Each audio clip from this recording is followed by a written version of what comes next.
تعالى أقولك على علامات بتقول إن جسمك عنده مقاومة أنسولين قبل ما تتحول لا قدر الله لمريض سكر. في ناس وزنها مش قليل وبتتعب من أقل حاجة، وفي ناس بتعمل دايت وما بتخسش مهما حاولت. السؤال هنا، هل المشكلة في الإرادة ولا في هرمون اسمه الأنسولين؟ النهاردة هقولك على علامات لو موجودة عندك يبقى جسمك غالبا بيعاني من مقاومة الأنسولين. أولا، يعني إيه مقاومة أنسولين؟ الأنسولين هو المفتاح اللي بيدخل سكر الدم جوه الخلايا، ومقاومة الأنسولين معناها إن المفتاح ده موجود بس الباب مش راضي يفتح، فالسكر يفضل عالي في الدم والجسم يطلع أنسولين أكتر، ومع الوقت التعب يبدأ، ودي مرحلة صامتة بس خطيرة لو اتثابت. طيب ليه مقاومة الأنسولين خطيرة؟ مقاومة الأنسولين مش مرض فجأة، دي مرحلة بتمهد للطريق، فلما الجسم ما يستجيبش للأنسولين كويس السكر يفضل عالي في الدم، فالجسم يطلع أنسولين أكتر عشان يعوض، ومع الوقت البنكرياس بيتعب وساعتها نخش في مرحلة السكر. غير كده الأنسولين العالي طول الوقت يحبس الدهون ويعمل تعب وإرهاق ويخلي الجوع مستمر والمزاج متقلب. الأخطر بقى، الناس كتير عايشة بالحالة دي سنين من غير ما تاخد بالها لحد ما تظهر المشكلة الكبيرة وهي السكري من النوع التاني. إيه العلامات اللي بتقول إن جسمك عنده مقاومة أنسولين؟ 1. جوع بعد الأكل بساعتين، بتاكل وجبة كويسة وبعدها بساعتين تحس إنك جعان، ده معناه إن السكر بيعلى بسرعة وبينزل برضه بسرعة، فالجسم يطلب أكل تاني.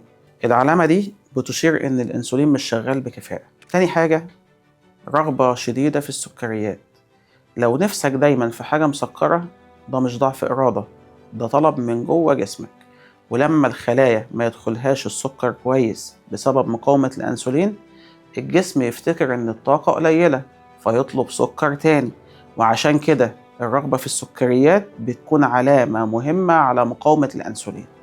تالت حاجة، صعوبة في خسارة الوزن، بتقلل أكلك وبتتحرك وبتلتزم بالدايت ومع ذلك الميزان مش راضي يتحرك، ساعتها المشكلة مش فيك، المشكلة في الأنسولين.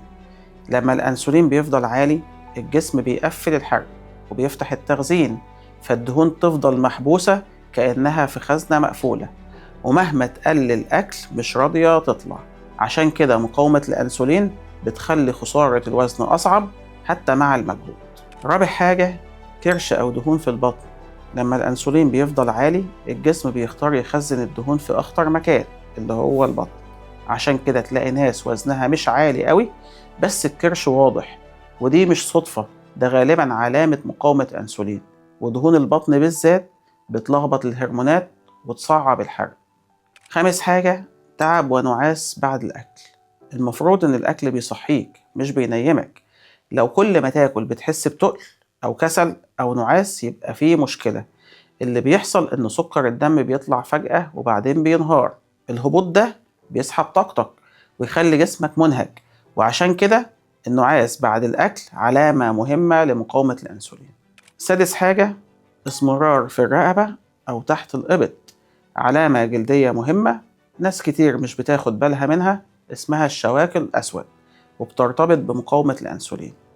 سابع حاجة، صداع وتقلب في المزاج، المخ أكتر عضو بيتأثر بلخبطة سكر الدم، ولما السكر يطلع وينزل بسرعة المخ ما بيوصلوش طاقة ثابتة، ساعتها تظهر أعراض توتر وعصبية وصداع من غير سبب واضح، وعشان كده تقلب المزاج والصداع المتكرر من العلامات المهمة لمقاومة الأنسولين.